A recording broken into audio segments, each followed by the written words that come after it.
This is Thinking in Public, a program dedicated to intelligent conversation about frontline theological and cultural issues with the people who are shaping them. I'm Albert Mohler, your host and president of the Southern Baptist Theological Seminary in Louisville, Kentucky. Joseph Bottum is one of the most important public intellectuals in the United States. A graduate of Georgetown University, he holds a doctorate in medieval studies from Boston College. He's a former editor-in-chief of the important journal First Things. He is currently professor of cyber ethics and director of the classical studies program at Dakota State University. Back in 2015, he released a book entitled The Anxious Age, and I enjoyed a Thinking in Public conversation with him about that topic, and that book then also expanded to an important essay he wrote about the religious shape of political ideas about the same time. As I say in this program, those works turned out to be nearly prophetic. But our conversation today is going to pick up on many of those same issues, but move to the year 2020. We really do have an opportunity to update that conversation in a way I think you'll find, as I did, quite fascinating. Joseph Bottum is also the author of a new and important book entitled The Death of the Novel. But today we're going to be talking about a range of issues that are very much tied to ongoing conversations about the shape of our culture, how it got here, and why it matters. Joseph Bottum, thank you for joining me for Thinking in Public. Thank you for having me. You know, we're kind of picking up on a conversation of about 5 years ago. In 2014, you wrote a book that I still recommend very widely, An Anxious Age, the Post-Protestant Ethic and the Spirit of America. But in some ways, our conversation back then was also prompted by a very significant article that you had published in 2014 entitled The Spiritual Shape of Political Ideas. And so I want to welcome you back for this conversation. And in the first place, I just want to say you must have the satisfaction of having written a book that ended up being prophetic. Well, prophetic, small p, sure. Mm-hmm. Ross Douthat and I, when the book first came out, the New York Times columnist Ross Douthat and I had a debate at Georgetown about the book, and he was about to release his own book called Bad Religion. So this kind of stuff was very much in his mind. And he recently wrote in the New York Times that this book of mine, An Anxious Age, seemed interesting 5 years ago, but somewhat abstract.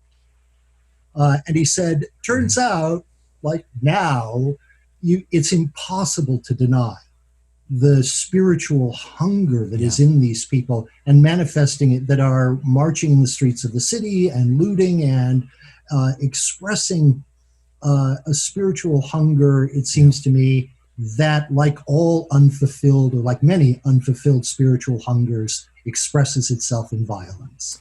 And is doing so right before our eyes. If I may show hubris here, I'm going to set down one of my theological axioms I teach in class as a theologian and write about and talk about, and that is that I'll call it Mohler's steady-state theory of religion, which is that religious fervor doesn't ebb and flow. It's just differently directed at any given time. And as a theologian, I'm going to say that's because I believe of the imago Dei, and God made us in his image. As Augustine, spoke of his heart having no rest until it found its rest in thee. I think this fervor is going to take some shape. It did in the 60s, and it's doing so again now. And in between, it was basically a flight into narcissism, but now back onto the streets again.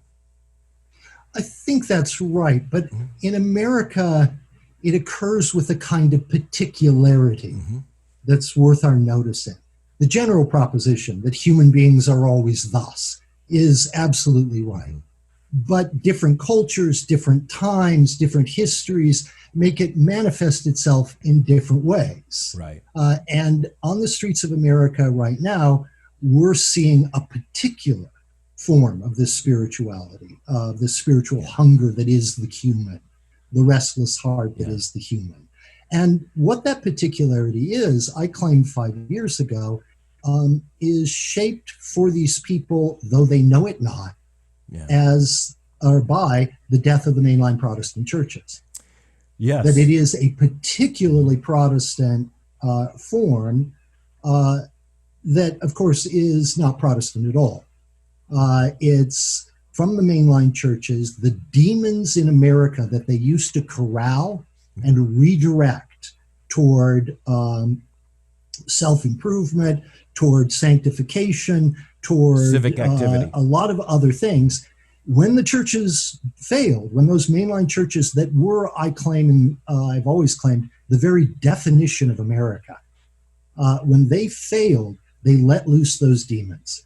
And the demons burst out onto the street and began to go to the places where they could survive, notably politics.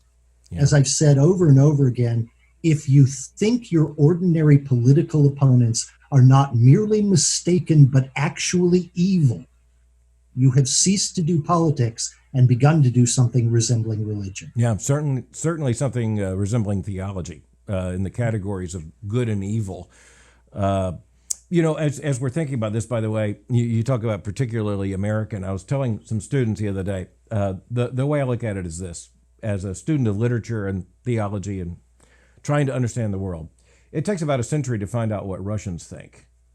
It takes a decade or so to find out what Germans think. It takes about 10 minutes to find out what Americans think. It gets translated into words, action, politics, culture very quickly here. And I think that's a part, and social media has just made that even more incendiary.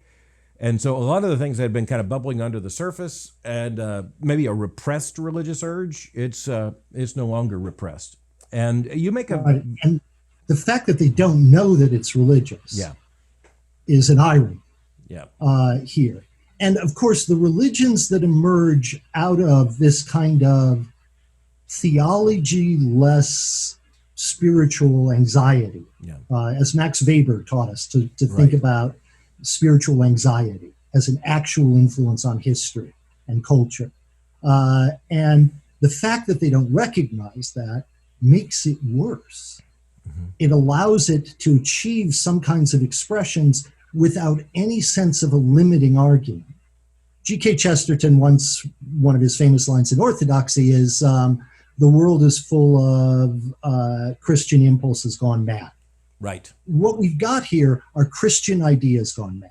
They have broken free from the first of all, from the framework that made them make sense. But secondly, from any limiting principle. Yeah. There is nothing here that can stop it. I recently pointed out that insanity is not always illogical.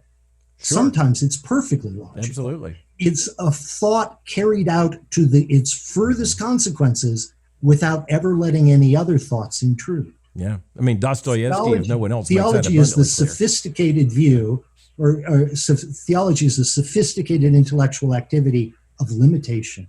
Yeah. It limits these dangerous thoughts by saying we can push the idea of original sin as far as we want, as long as there's Christ's salvation to limit. Well, this is what Douglas Murray in Britain has pointed out, that in many ways where we are right now is that all the consciousness of sin is acute in Western society, but without any hope of salvation, and without like you say, or as you quoted Chesterton, it's as if all the impulse for the need for salvation is there, but the meta narrative and confidence of Christianity is now gone. In your book, An Anxious Age, but even more explicitly in your article, The Spiritual Shape of Political Ideas, you really help to document that it's not just a generalized religious impulse or, say, theology as a mood. It's particular theological doctrines that have now been evacuated of Christian content, but filled with a new kind of fervor. So, I mean, there's an enormous, and you made this point in An Anxious Age. This is an age in our culture aching for redemption, just demanding to be redeemed, and ready to make whatever public signal needs to be sent of redemption. Oh, you and I have talked theology over the years at old meetings that that Richard John Newhouse used to get together, and some of our conversations. And those are, of course, the important things. Yeah. But what I was doing in An Anxious Age, what I was doing in The Spiritual Shape of Political Ideas, to some degree, even what I'm doing in my most recent book, which is called The Decline of the Novel, is not theology. It's sociology. I don't choose to make a decision in public in those writings about whether we should all become Catholic, or which of course we should. Oh, absolutely. I don't make that kind of. Absolutely, you did not make that argument in the book. No, I don't, because it's really an observation about the current situation and its sociological roots. And in the book, and really ever since, I've held what I call the Erie Canal thesis of American history, which is, in general terms, that Max Weber was absolutely right, and we need to have an understanding of spiritual anxiety as a motivator for public actions and public decisions and cultural change. But specifically in America, that the first question you should ask if you're a historian of any moment in American history is, what is the state of Protestant religion at that moment? And if we ask that, because this is your country, I mean, this is, it's not my country. Jews and Catholics were allowed to live here off and on, but the Mississippi that ran down the middle of this country was what we would come to call mainline Protestantism. Yeah, and it was the churches that struggled against each other and had what Alexis de Tocqueville called this central current of American manners and morals. And at this moment, there are plenty of believing evangelicals. And there, for that matter, there are plenty of believing Presbyterians and other mainline Protestants. But the real condition of Protestantism in America, the main current, has passed out of those churches, and it's in the hands of what I call the post-Protestants. Yeah, well, and I think that's a brilliant analysis. I just want, as a theologian, I want to argue with you just a little bit. You actually are doing theology. Now, I know what you mean when you say you're not, but I want to say I think in An Anxious Age you actually do a brilliant theological analysis of a figure like Walter Rauschenbusch and the transformation of American Protestantism in the social gospel, with Protestant liberalism basically transforming Protestantism into something. And you even cite Gresham Machen, not just a new version of Protestantism, but a different religion altogether. But that's what won institutionally. And throughout your writings, you've been really clear that this Protestant Mississippi that so shaped the culture is no longer Protestant. Now, as you say, let's be fair, there are still fervent believers in the Episcopal Church USA. But they're so marginal in the institution's life that it has almost nothing to do with it. I mean, just in the last few days, the Episcopal Bishop of Chicago, was in the New York Times celebrating new non-theological rituals for corporate consultants. I mean, that's what we're down to in the Episcopalians and as a denomination. But you're exactly right. It was a worldview of Protestantism that made the American experiment in ordered liberty possible, and then shaped its civic life for a long time until it didn't. Except I'm claiming it still does.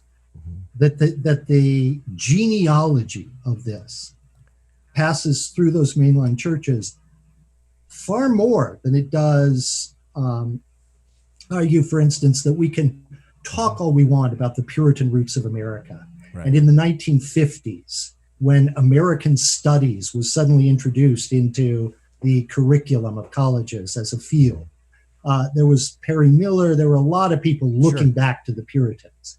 But I actually argue the history of American religion has many threads, of which the Puritans are a major one, but they are all gathered for a moment in the 19th century in upstate New York. This is why I call it the Erie Canal thesis. Yeah. This is where we get the Millerites. This is where we get the knock-on-table spiritualists. This is where we get the Mormons. This, because Rauschenbusch taught at the University of Rochester, this is where we get the social gospel movement. All the threads of American religion pass through the burnt-over district. And we get a kind of narrowing of religious possibilities that will give way to the landscape that I grew up in, which is small town America or small city America, in which there's the Methodist church on the corner, and 2 blocks away there's the Presbyterian church, and then and then there's a Bible church down by the river, and there's the beautiful Episcopalian church, and then there are the Catholics. And that's basically the shape of America, that, as I understood it. When those churches fail, they release something into American life. Now, we can talk about why they fail and whether or not they had to fail logically. And I think those are very interesting questions, both historically and theologically. But the fact is they did fail. And right now, when you see, as we saw in Seattle, a very carefully videotaped scene of white protesters washing the bare feet of black protesters as a statement of their own guilt, the religious fervor here and the religious roots, the vocabulary of those actions is so obviously derived from roots they know not. And I agree with that wholeheartedly. And I think your analysis is brilliant. And as a matter of fact, in my writings and speaking, I speak about the very same impulse. But I think what strikes me is a discontinuity. The metaphor I would use for it is of Xi Jinping's China as compared to Karl Marx or Marx and Engels' communism. It's not wrong to call the Communist Party in China communist, but it's not right either. And I think when you say Protestant, as a confessional Protestant, I have to say that's not wrong, but it's not right either, because it is. It's not just that it's the rituals and the impulse. It's that we've got an absolute denial. That's one of the categorical distinctions between Black Lives Matter and the Civil Rights Movement. The Civil Rights Movement was explicitly biblical in its themes. It was preaching the prophets. It was claiming Christian identity and with clergy as the most credible and charismatic leaders. But now it's a repudiation of that, as critical race theory was a repudiation of the Civil Rights Movement. Yeah, that's clearly right. If this is Protestantism, which of course I don't believe, that what's taking place in Kenosha, Wisconsin is the madness of Methodists. I don't believe it. Right. But it is genealogically related, and in ways that I think you would agree with. Yes. And also, it's formally related. We've talked about this before with my idea of formal shapes of ideas in the spiritual shape of political ideas, for instance.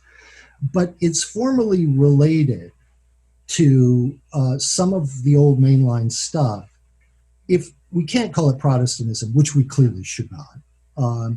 What we can, when I say it's post-Protestantism, what I mean is it's gestural Protestantism. Okay. In the way that we speak of gestural forms of painting schools, where you have some of the shape of it, but you don't have the content. Except, and so there, I'm wholly with you. I understand exactly what you mean with the China analogy. It's perfect. But I do want to say there's maybe something more here, which is there's some content that passes over. It takes new shapes, but the content is still there. Or maybe the shapes pass over and get new content. Think of it this way. The worst of all possible worlds to live in, that has any kind of consistency about it, would be St. Augustine's view of the world without Christ. Absolutely.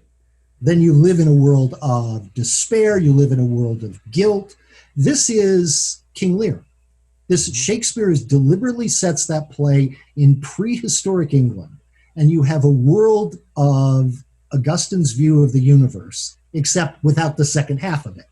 And it's a grim world, and it's a dark world, and Cordelia dies anyway, and all of Lear's suffering has been for nothing. Yeah. And this is that world of darkness. It's the world in which maybe there's justice. Sometimes there's justice, but never is there mercy. Yeah, and it's it's actually impossible to find these Christian doctrines and virtues untransformed in this. Original sin becomes white privilege, and the ritual confession becomes, as we just saw at a law school faculty in the last few days, just saying I'm a racist, and continual confession, and then all this is then without redemption. So, in other words, just even about the time we're having this conversation, in D.C., the city released a formal report, effectively calling for the federal government to remove the Washington Monument and the Jefferson Memorial. And you look at that and you go, well, let's say ludicrously for a moment, you could move the Washington Monument. Let's just suspend our rationality for a moment. To Stone Mountain, which is clearly where it belongs. Right, or pick up both of them and put them in the deserts, in the West. But let's assume we could do that for a moment. It would bring no satisfaction to those who are demanding it. In other words, it's catharsis. Christianity, and I say this to you as a Catholic and as a Protestant, Christianity offers no catharsis. It offers atonement. It's a very different thing, and points to the kingdom of Christ eschatologically. One of the problems with catharsis is it just doesn't actually work. Or it works so briefly, yeah, that it merely awakens the hunger for further catharsis. Yeah. But there is a perfect consistency to demanding that we tear down the Jefferson Memorial and we move the Washington Monument. And David Farragut has to go. This is the right. List of and those Flannery monuments. O'Connor. I'm sorry, I couldn't hear that. And Flannery O'Connor. I was the one who broke that story about Loyola Marymount getting rid of Flannery O'Connor's name off of a dorm. Because we have so many monuments to Catholic novelists in America. We can afford to lose a few of them, right? I trip over them daily. Yeah, women Catholic novelists really dominate the landscape. It's so absurd. It's so ridiculous, except it's not absurd. It's logical. It is following out this thought all the way to the end, as if this thought has no limitation, as if this thought had nothing that it had to conform itself to in reality. And the thing we know is when we do theology, the thing we know when we do philosophy, the thing we know when we do adulthood is that there are competing claims, that there are compromises that have to be made, that no idea gets a free run all the way to the end of the human. Yeah. Well, Jody, you're talking controversy there because you just mentioned adulthood, and these days it's so rare and confused that it's been made into a verb. The first time in human history, adult to adult or adulting as a participle is now a thing, more remarked about in the culture for its absence or its challenge than for its success. I have to talk recently about the students, and I mean the editor of the student paper, the Daily Tar Heel at the University of North Carolina, blaming the institution for opening up when a week later it had to close. And they said, actually it's almost direct quote with the editor of the paper saying, if your plan was for 18 to 24-year-olds to act responsibly, maybe you need a new plan. Well, civilization doesn't have a new plan. Right. That is extraordinary. And there is something adolescent about it, about these ideas that we're speaking in. It is the adolescent, after all, the adolescent boy who reads Ayn Rand and decides that he's going to follow that idea out to the end and be a libertarian and all the rest of it. It's an adolescent move, and the adult awakens from that and says, that was interesting, but it's not complete. And its lack of completion is a failure, a lack of adulthood. But, lots of young men go through that. Lots of young women go through that. And the question is whether or not, as a culture, we are going to coddle and encourage it. Well, and a lot of the grievance studies departments and universities have decided that their purpose is to coddle it. But, Rand went so far as to argue, Ayn Rand, that sympathy is an illegitimate impulse, and that care or sacrifice for another is an illegitimate impulse. And again, that works fine if you're in boxer shorts living in your mom's basement. It doesn't work fine if you want to get married and then have children, because you're going to have to sacrifice for those children. You're going to have to do what is not in your immediate self-interest if you're going to get married. But then that goes hand in hand with the fact that the decline of marriage and the incredible fall off in the birth rate, these really go hand in hand. They're not inexplicable. That's a really sharp and nice term now that I like a lot. But I also swing it back to the changes in the mainline Protestant churches. When Tocqueville says that however much the sects, the rival sects, argued against each other, and the two-seat in the Spirit Baptists wanted nothing to do with this other Baptist, when he works his way through that, he says, however much they squabbled and argued about the deep theological points that mattered most to them, they somehow nonetheless combined to set the central current of manners and morals in America. And we can look at what they did in order to achieve that. Can I give you a good illustration of how that worked? Can I give you a good illustration of how that worked in our lifetimes? The Boy Scouts of America. By the time you reach the Boy Scouts of America in the 1950s and 60s, the vast majority of Boy Scout troops are located in either Protestant or Catholic context, or increasingly then Latter-day Saints, Mormons.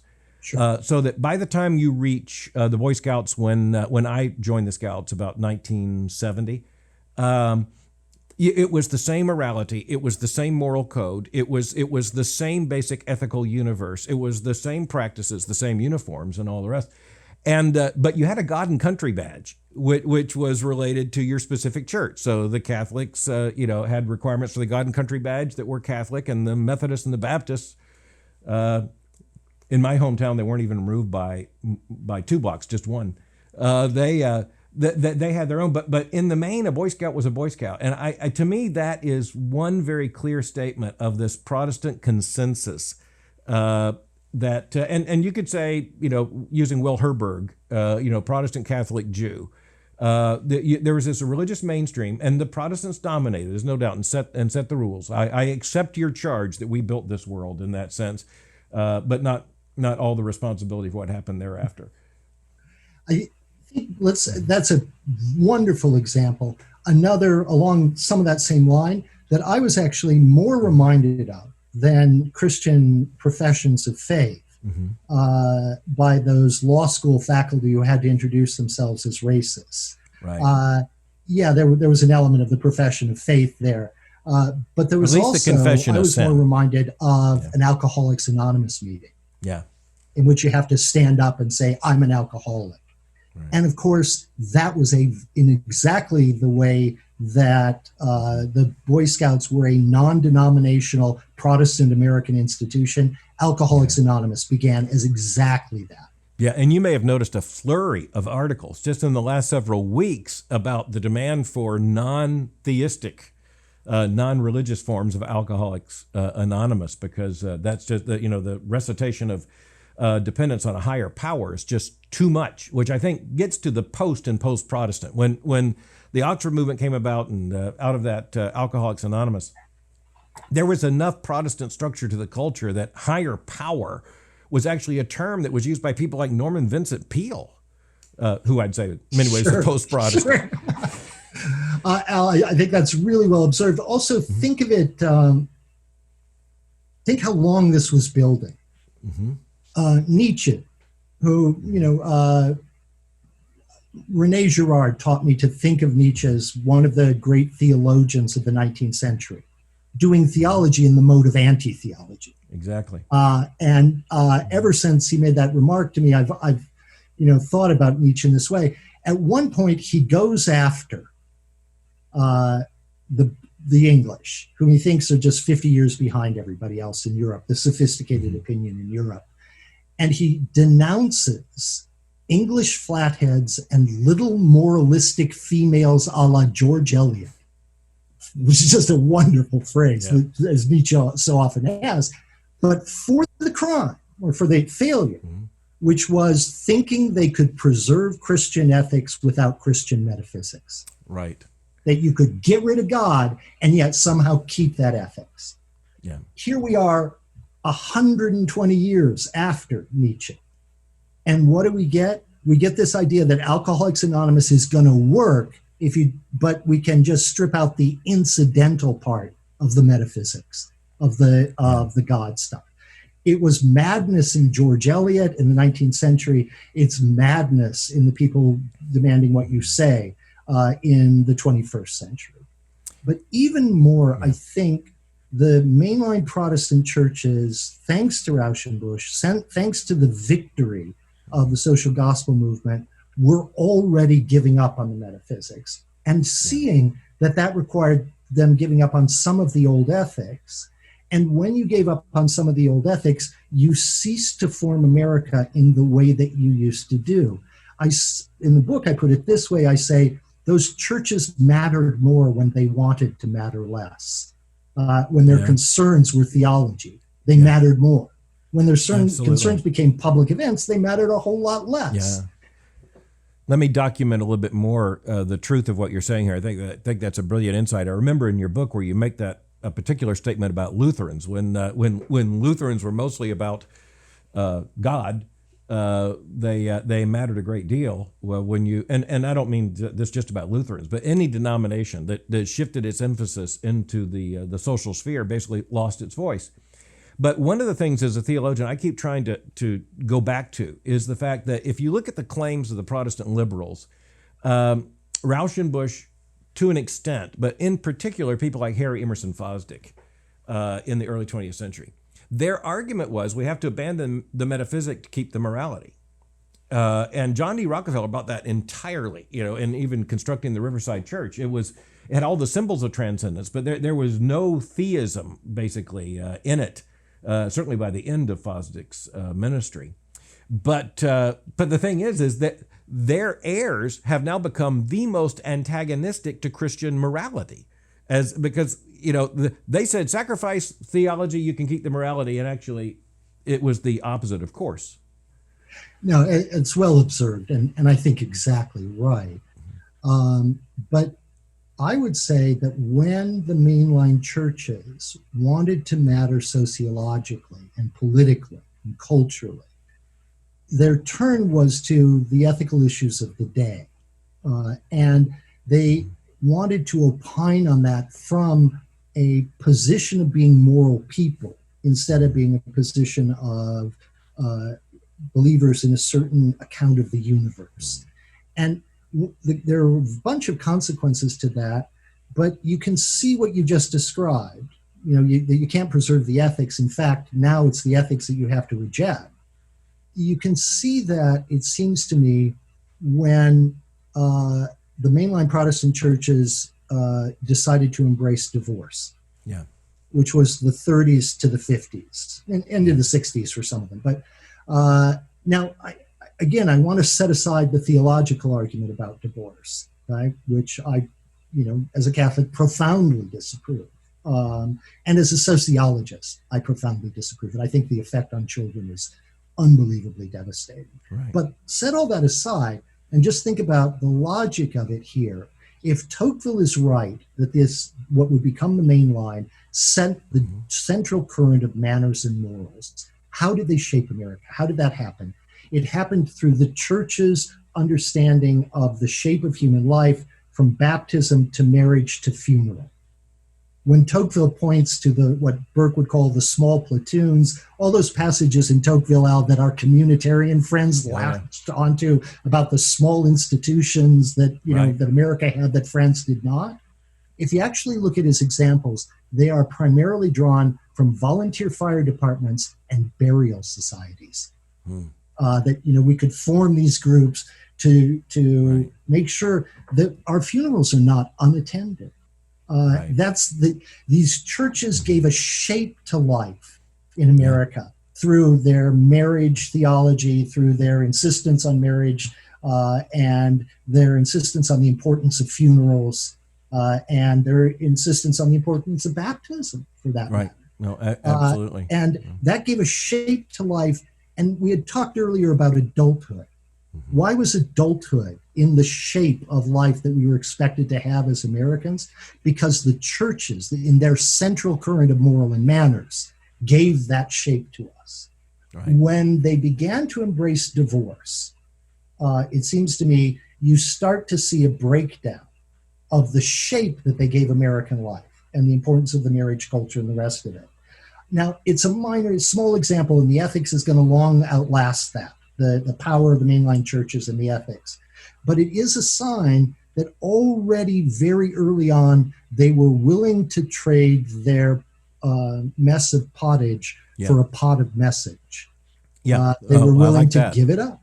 Yeah, that's good. That's in the internet age, that's a meme, but and one that I agree with profoundly. But I want to take it back one step and say I think you're absolutely right. But the one thing that that might have been slightly prior to that in actual ecclesial action was the sudden reversal on the issue of birth control, going back to 1929 in the Lambeth Conference, in which case not one Christian church identified as a church had approved any form of birth control that was actually interventionist until 1929, and it wasn't as shocking as everyone thought it would be. And before long, that came. And so I think the separation of marriage from sex and sex from procreation, and eventually divorce and no-fault divorce, all that was a transformation that left the churches who accepted divorce and birth control at face value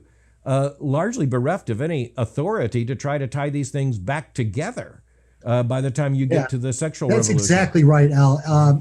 And here's an example that ties together a bunch of the lines that we've been talking about, and I'm quite taken with now that it occurs to me, which is I will always love the Southern Baptist Convention for their change of heart on abortion. In particular, when Roe v. Wade was first decided, the Southern Baptist Convention at the convention meeting passed a resolution in praise of that decision because they were just following out the logic that had been developing since 1929, that had been developing for a long time. And, because you just follow that thought out as though there are no other thoughts, right? The logic of that thought ends with the Southern Baptist Convention saying, hooray for Roe v. Wade, a step forward in freedom. And then the Southern Baptist Convention rethinks that. They stop and say, wait a minute, what if we bring in other considerations? What if we bring in other thoughts? What if we do theology, which is the bringing in of other thoughts and the making of things cohere? And the Southern Baptist Convention fairly quickly, as such things go, fairly quickly. About 6 or 7 years. That.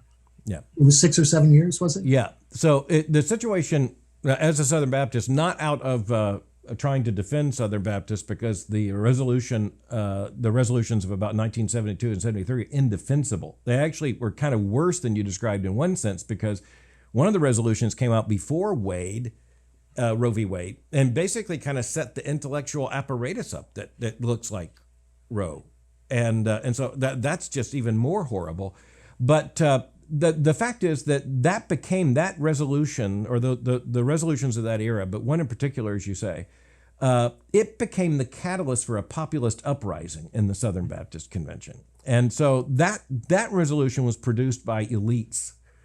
And they were very much, they identified themselves increasingly in that mainline Protestant world. The elites, the people who led the seminary I lead when I came, saw it as their aim to try to make it look like we were right there in the world with Yale Divinity School and Union Theological Seminary, but on the conservative end of, but that world, not that evangelical world.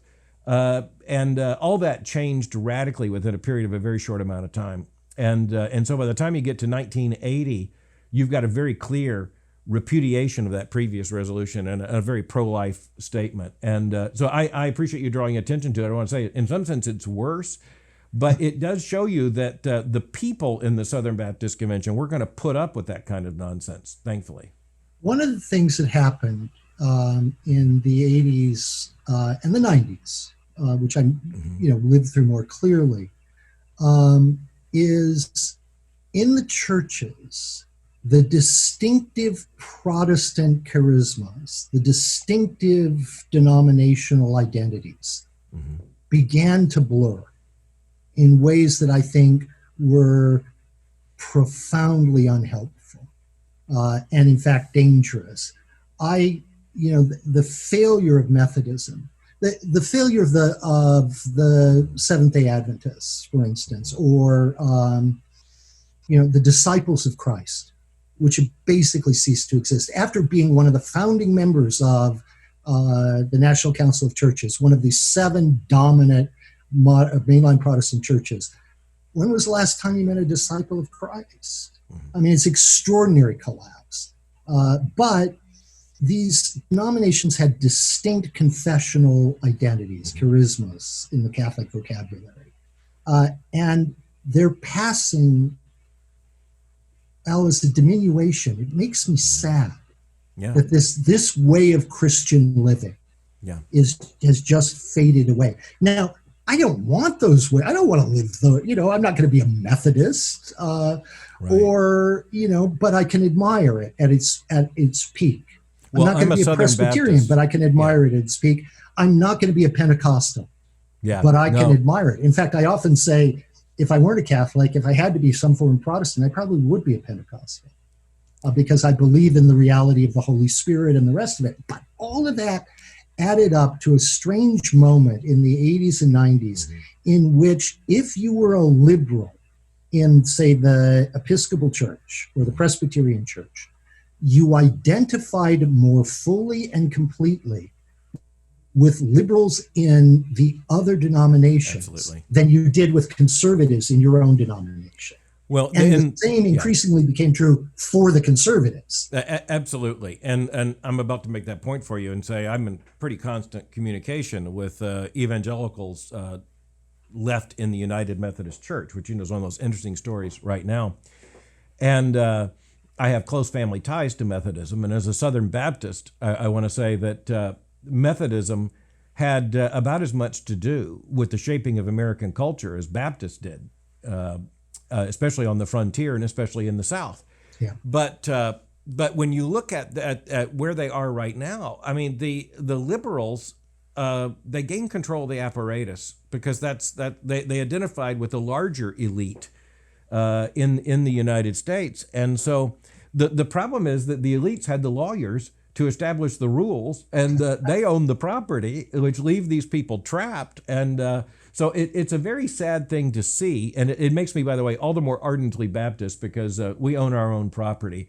And Baptists will divide, like you say, and de Tocqueville observed, but we don't have to leave everything behind to a liberal elite. Well, and here can I come back to Rauschenbusch? Please do. Here fascinates me. And fascinates me to a degree that makes me unhappy with some of our friends, Al, for whom Rauschenbusch, they don't read him. His name is just a marker for evil. Right. And I've read him and thought about him. I think he's a brilliant rhetorician, but I also think he was a serious Christian. And he was preaching to people who had the Bible and knew the Bible. He was preaching to Protestant audiences, and his writing is filled with biblical references. He took the Bible incredibly seriously. He knew the Bible very well. He is a believer in any sense, and our friends who want to just use him as a marker of evil are just wrong. It's 2 generations later.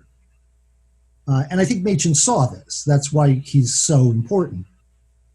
But the problem is with the theology of the social gospel movement is not what manifests itself right there. Rauschenbusch came to an inner city parish or church in New York City and was radicalized by the weekly burials of children he had to oversee, from the factories and the pollution and the rest of it. And he just became filled with a righteous anger, which I think was genuinely righteous. No, for, I get yeah. that, and yet, I mean, Rauschenbusch I do see as the fountain of theological poison in many ways it transformed the gospel. But the point is, had Rauschenbusch maintained an orthodox Christology, an understanding of the gospel, and applied it to the horrifying injustices he was seeing before his eyes every day, I think he would now be a heroic figure rather than a tragic figure. But he, as you say, he could operate in a world in which he assumed that people had basic biblical impulses, but his own children and grandchildren, they transcended all of that. And this is why that theological move that he makes is so pernicious. Even though because within one generation, you get kind of a generic Christianism out of this. Within 2 generations, you get rejection of Christianity out of this. And he's brilliant in his way, but he sets up what's going to happen. And he does it out. He's not always careful.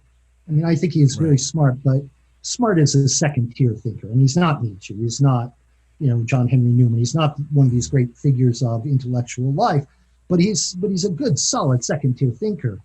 And sometimes he's not careful. So he'll say, for instance, there's one passage which he regretted, in which he said, the idea that Christ died to alleviate the sins of a coal miner in Tennessee who gets drunk and beats his wife is ridiculous. What Christ dies for is to expose the social sins that, and he regretted that, right? That was an overstatement. But it's an overstatement in a line with what he would say. And in the book and elsewhere, I say what happened with the social gospel movement is it starts with a very clear appreciation of a revelation, an ethical revolution in the revelation that the Christ event brings us and the Christ preaching brings us. But also the Christ event. I mean, they did think that his death and resurrection actually happened and are important. And by our understanding that and understanding how Christ has broken open for us to see the social sins, we can climb up the ladder to the higher ledge of morality.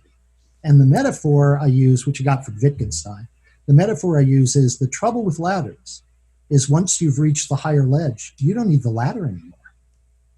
If Christ is the ladder we needed to reach our high moral state, then once we're there, we don't need Christ anymore. No, that's a brilliant metaphor. What I was going to say just a few moments ago is that with Rauschenbusch, I like to compare him to a figure they're not exactly contemporaneous, but they overlapped a good deal in their influence. It'd be Charles Spurgeon in London. Because Spurgeon held to a very clear orthodox theological commitment, very clear. But at the same time, he started some of the most widespread philanthropic ministries. I mean, his church was, Elephant and Castle. It was on the wrong side of the Thames. It was a church of the people. And he had dozens of charitable organizations directly under the school. I have one of his wife's receipt books for the orphanage. And I just look at that and I go, and by the way, Spurgeon's influence is still massive among evangelical Protestants. And who, by the way, some of whom will take his theology without his ministry to the poor and the needy. But nonetheless, there were counter models. But the haunting thing about Rauschenbusch for me is the fact that there was not a strong Orthodox, equally passionate response that took for granted, that took into account and wasn't going to be satisfied with the burials of all those poor children. The elites chose Rauschenbusch. They chose the social gospel line. When the sermon, Shall the Fundamentalists Win, is preached, right? By you just named him, what's his name? Harry Emerson Fosdick. Right. And Fosdick emerges as the winner of that, right? I mean, but he is actually in public tried for perception. heresy. Yeah. And you know who his defense counsel was? John Foster Dulles. John Foster Dulles, who is as establishment a blue-blooded figure as you were ever going to meet. Absolutely. And Rockefeller Jr. builds him Riverside Church. And so the elites of America, the old Protestant blue bloods, of which the Dulleses were one of the last families around, and the new wealth of the robber barons taking their place in the second generation among those elites. And by the way, most of those elites before the robber barons were funded by building the Erie Canal, which is why another way I connect your metaphor comes back. Yes. But they're, they choose Fosdick. They choose the social gospel line. And there was unhappiness with Nietzsche and others, but it wouldn't rise up to the level that it could actually influence the culture.